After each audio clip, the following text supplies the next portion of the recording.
taking a tour of some of the damage that Hazel on the west side of town has.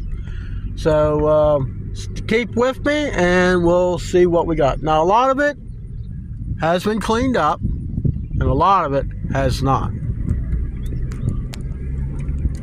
So we'll do a quick drive through.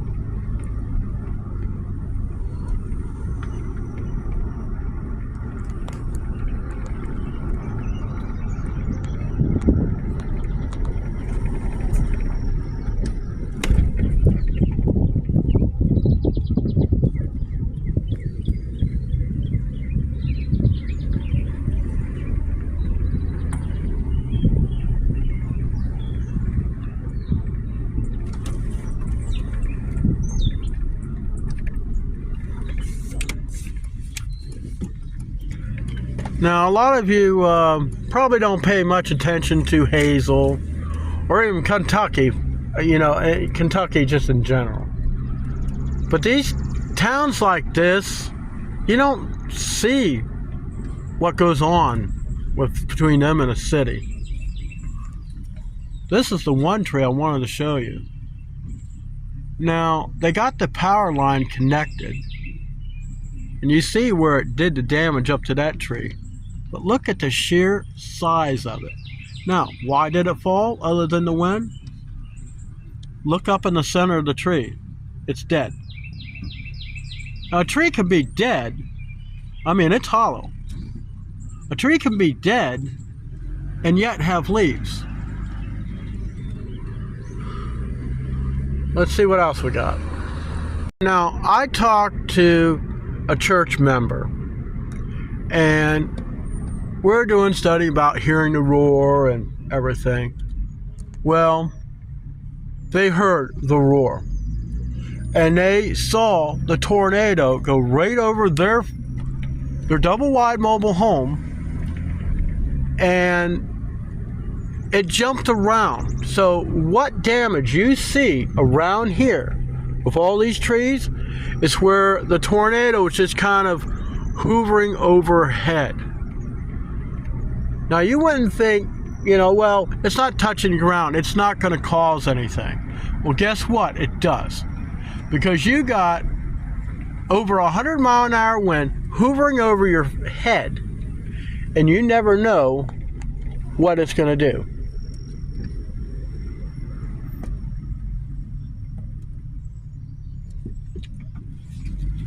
Let's go down here.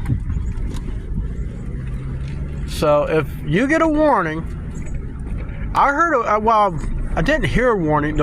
My phone had a warning on it when I turned it on. Now I'm going, well, that's kind of weird. And no sirens. But then again, in a town that relies on electricity to power, the sirens doesn't do any good if you have no power. Now, I was over here the other day, and I took care of that one branch of this woman. And I tell you, like say up here, that tree fell down on top of the man's house. A lot of people did clear up a lot of stuff, but there is damage throughout the whole town. I mean, you seen that one tree?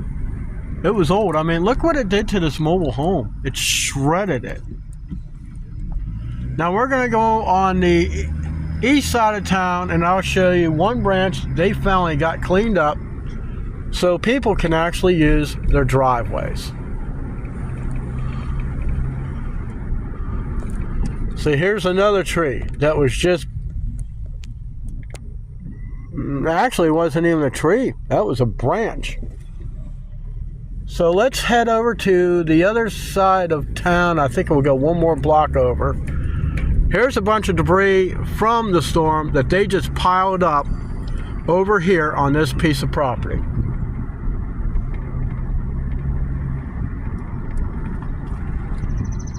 I mean, look at all this debris. I mean, look at it all.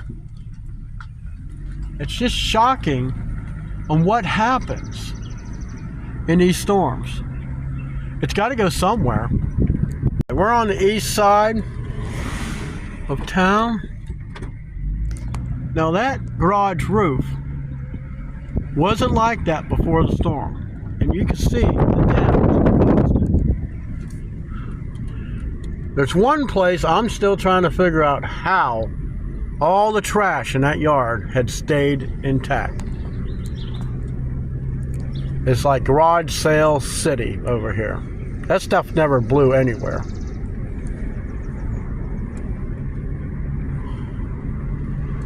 Here's this big branch that I showed in a video that totally blocked everything.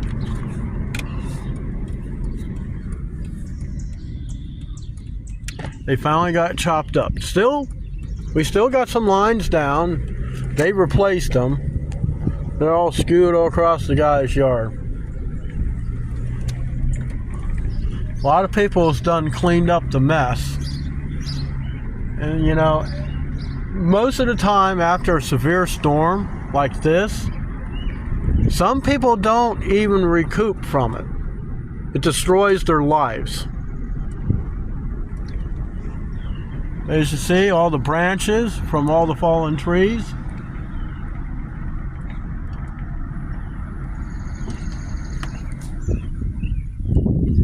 Now, I don't know what happened out there at the cemetery, but from what I understand, they fared fairly well, if that's even a word. Some stuff didn't even get touched. You got a greenhouse down there, and I don't see any damage whatsoever on it. And what's funny is, that's one of those plastic sheathings that go over a frame. I don't see any damage whatsoever on that building at all. It seemed to be, when the tornado comes through, it only passed over certain areas of the town. That's weird, 4 flat tires on a truck.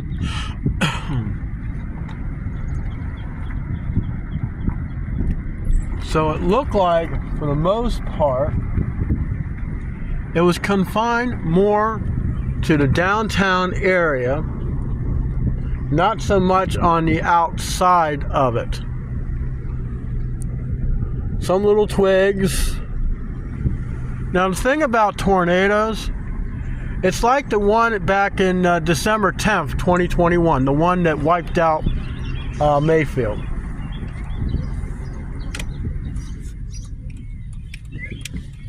When the one came from Dresden, pretty much eliminated downtown. Churches were lost. Lives were lost. When it came across the state, it came through a bunch of forests, through Cottage Grove.